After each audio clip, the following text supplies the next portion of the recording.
एक बार फिर से आप सभी का बहुत बहुत स्वागत है। आज के इस वीडियो में इतिहास अध्याय 2 लेखन कला और शहरी जीवन के इम्पोर्टेंट क्वेश्चन के बारे में बात करेंगे। ठीक है, आपके लिए मैंने बाकायदे नोट्स तैयार की है, तो आप लोग वीडियो को पूरा देखिएगा ताकि आपको हर एक चीज़ आसानी से समझ में आ जाए। तो चलिए शुरू करते हैं। इतिहास कक्षा 11वीं अध्याय 2 लेखन कला और शहरी जीवन। तो सबसे पहले हम देख लेते हैं बहुविकल्पी प्रश्न। तो पहला क्वेश्चन हमारा है, मेसोपोटामिया की सभ्यता का सर्वाधिक प्रसिद्ध केंद्र था। मेसोपोटामिया की सभ्यता का सर्वाधिक प्रसिद्ध केंद्र था। 4 ऑप्शन आपके सामने हैं, तो इसका सही उत्तर हो जाएगा आपका ऑप्शन नंबर खा, बेबीलोनिया। ठीक है ना, क्या सही उत्तर होगा आपका? ऑप्शन नंबर खा इसका सही उत्तर हो जाएगा, बेबीलोनिया। ठीक है, अगले क्वेश्चन की ओर बढ़ते हैं। अगला हमारा क्वेश्चन है, मेसोपोटामिया में सुमेरियन साम्राज्य का संस्थापक था। आप बताना है सुमेरियन साम्राज्य का संस्थापक था मेसोपोटामिया में कौन था? तो भैया आपके सामने 4 ऑप्शन दिए गए हैं, आपको सही उत्तर बताना है कौन था। इसका सही उत्तर हो जाएगा आपका ऑप्शन नंबर का सारगन प्रथम। इसका सही उत्तर क्या हो जाएगा? सारगन प्रथम इसका सही उत्तर हो जाएगा। तीसरा क्वेश्चन काफी इंपॉर्टेंट है कि विश्व की पहली विधि संहिता का निर्माण करवाया था। विश्व की पहली विधि संहिता का निर्माण करवाया था, किसने करवाया था? 4 ऑप्शन आपके सामने है, आपको सही उत्तर बताना है। तो इसका सही उत्तर हो जाएगा आपका ऑप्शन नंबर का हेमुराबी। विश्व की पहली विधि संहिता का निर्माण किसने करवाया? तो हेमुराबी ने। ठीक है, आगे बढ़ते हैं। कुम्हार के चाक का सर्वप्रथम प्रयोग हुआ था। कुम्हार के चाक का सर्वप्रथम प्रयोग हुआ था। 4 ऑप्शन आपके सामने हैं, आपको सही उत्तर बताना है। तो इसका सही उत्तर हो जाएगा आपका ऑप्शन नंबर का सुमेरिया में। किसमें हुआ था? सुमेरिया में। अगला बहुत इंपॉर्टेंट क्वेश्चन है कि चांदी के सिक्के चलाने वाला पहला राजा कौन था? चांदी के सिक्के चलाने वाला पहला राजा कौन था? 4 ऑप्शन आपके सामने है, आपको सही उत्तर बताना है। तो इसका सही उत्तर हो जाएगा आपका ऑप्शन का सेनाकीब, है ना, सेनाकीब हो जाएगा इसका सही उत्तर। ऑप्शन नंबर सेकंड हो जाएगा इसका। ठीक है,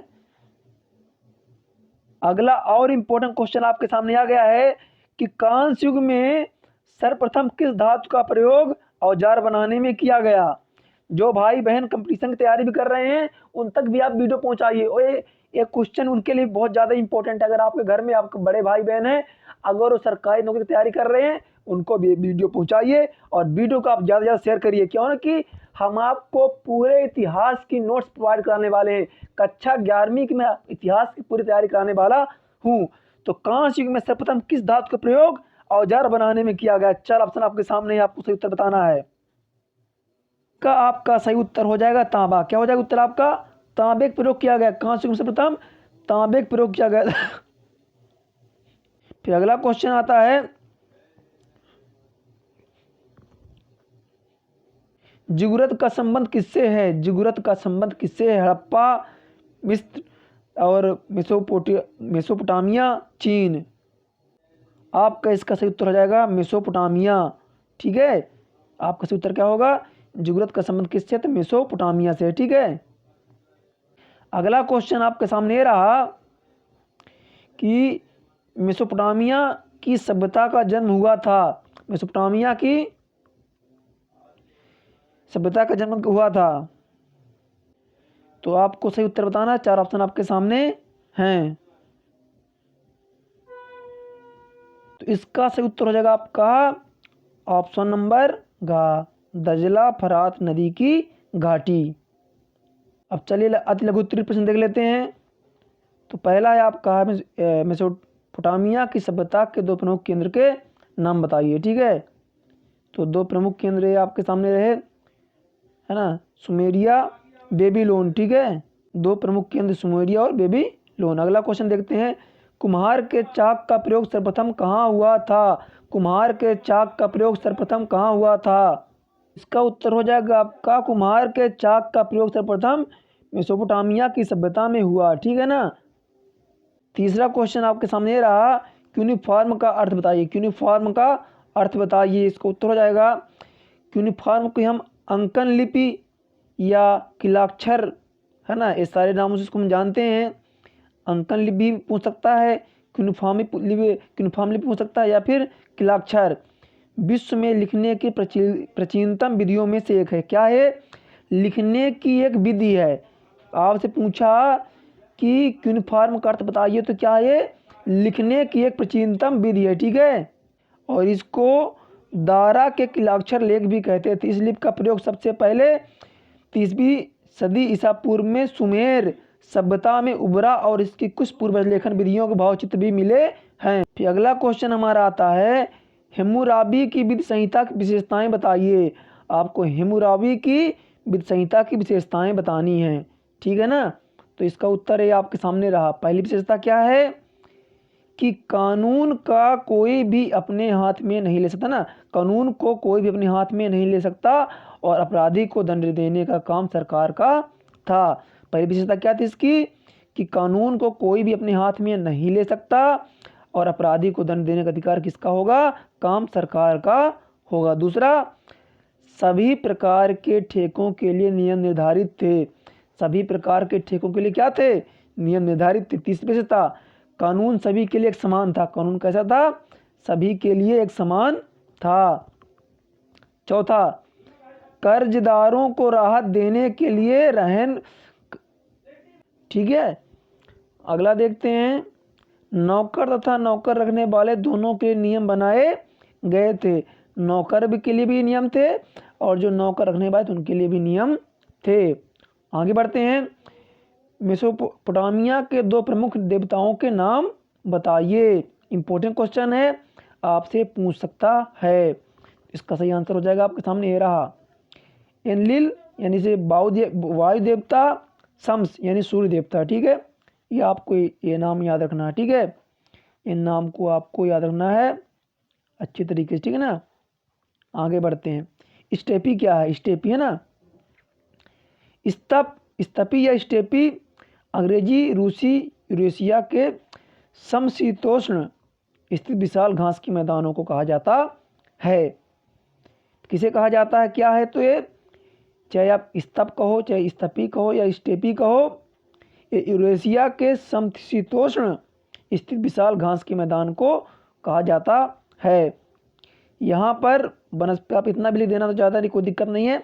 अगर ज़्यादा नंबर का आता फिर आगे लिखना पड़ेगा आपको, ठीक है। 2 नंबर में आगे लिख दें कोई दिक्कत नहीं है, लेकिन 3 नंबर में आया तो यहाँ पर वनस्पति जीवन घास फूस और छोटी झाड़ों के रूप में अधिक और पेड़ों के रूप में कम देखने को मिलता है। यहाँ पूर्वी यूरोप में यूक्रेन से लेकर मध्य एशिया तक फैले हुए हैं, ठीक है। एक क्या था? ये समशीतोष्ण स्थित विशाल घास के मैदान थे। यहाँ पेड़ वो कम थे, घास के मैदान ज़्यादा। आगे बढ़ते हैं, मेसोपोटामिया के लोगों का मुख्य व्यवसाय क्या था?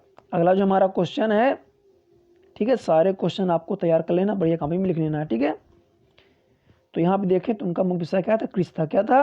मुख्य व्यवसाय कृषि था, खेती करना उनका मुख्य व्यवसाय था। फिर आता है मेसोपोटामिया सभ्यता की 3 प्रमुख विशेषताएं लिखिए। आपको 3 विशेषताएं बताती हैं।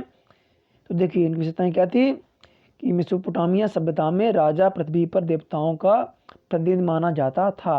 यानी राजा को क्या मानते थे? पृथ्वी पर देवताओं का प्रतिनिधि।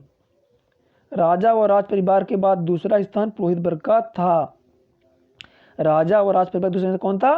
पुरोहित वर्ग था, जो संभवतः राजतंत्र की प्रतिष्ठा से पूर्व शासक रहे थे। मध्यम वर्ग में जमींदार, व्यापारी और दुकानदार थे। समाज में दासों की स्थिति सबसे नीचे थी। फिर अगला क्वेश्चन आपका आता है कि जुगरात का क्या अर्थ है? जुगरात का क्या अर्थ है? तो चलिए इसको देख लेते हैं। तो जुगरात एक मंदिर परिसर में एक टुकड़ा था जो शहर के लिए एक प्रशासनिक केंद्र के रूप में कार्य करता था, और जो कि उर के संरक्षक देवता चंद्रमा देवता नाना देवता का मंदिर था, ठीक है। इसको आपको लिख लेना है, एक क्वेश्चन आपसे परीक्षा में पूछ सकता है, ठीक है, इम्पोर्टेंट है। फिर है आपका मेसोपोटामिया में पित्तेसी किसे कहते थे? बहुत इंपॉर्टेंट क्वेश्चन है, ठीक है। पित्तेसी किसे कहते थे? इसको आपको तैयार ही कर लेना है अच्छी तरीके से। हमने प्रयास किया है आपके जितने भी इंपॉर्टेंट क्वेश्चन हैं सारे के सारे एक वीडियो में आ जाएं।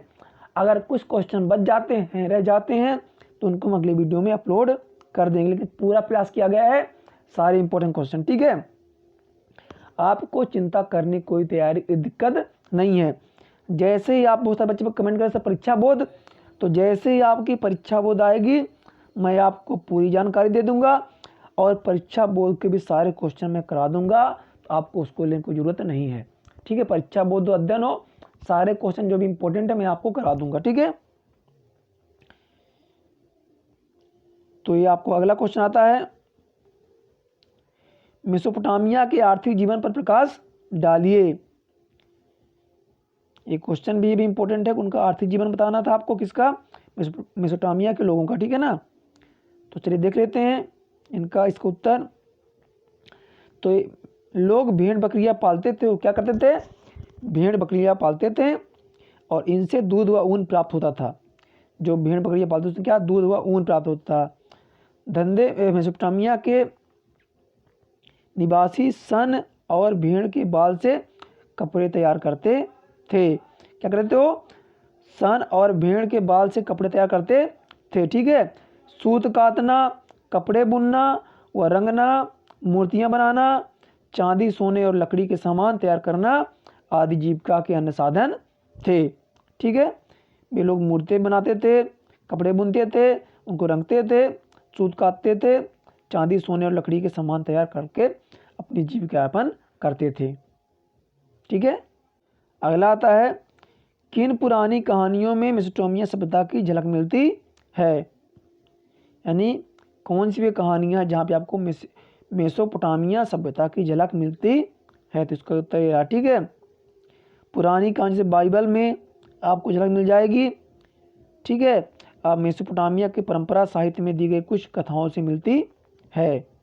ठीक है, इसका उत्तर आपके सामने ये रहा। प्रयास किया मैंने आपको सारे इंपॉर्टेंट क्वेश्चन कराने का। ठीक है, वीडियो पसंद आ रहा तो लाइक करें और अपने दोस्तों को शेयर करना ना भूलें। ठीक है, इस चैनल पे आपको 11वीं के सारे सब्जेक्ट के नोट्स फ्री में प्रोवाइड कराए जाएंगे, इसलिए अगर आप पहली बार आए हैं सब्सक्राइब जरूर करिएगा। ठीक है, आगे आते हैं, मेसोपोटामिया के नगरों की सामाजिक व्यवस्था की विवेचना कीजिए। अब उनकी हम देखते हैं सामाजिक व्यवस्था क्या थी। ठीक है, तो चलिए इसको देखते हैं। इसका उत्तर ये रहा आपके सामने। मेसोपोटामिया सभ्यता में अधिकांश लोग नगरों और कस्बों में रहते थे। कहाँ रहते थे, नगरों और कस्बों में रहते थे। वहीं सिंधु समाज में अधिकांश लोग गांवों में रहते थे। ठीक है, मेसोपोटामिया सभ्यता में शहरों को रक्षित करने के लिए, वहीं सिंधु सभ्यता में घरों को संरक्षित करने के लिए दीवारों का निर्माण किया गया। ठीक है, अब आगे बढ़ते हैं। क्वेश्चन है, इसका आप स्क्रीनशॉट ले सकते हैं चाहे तो। अगला क्वेश्चन है आपके सामने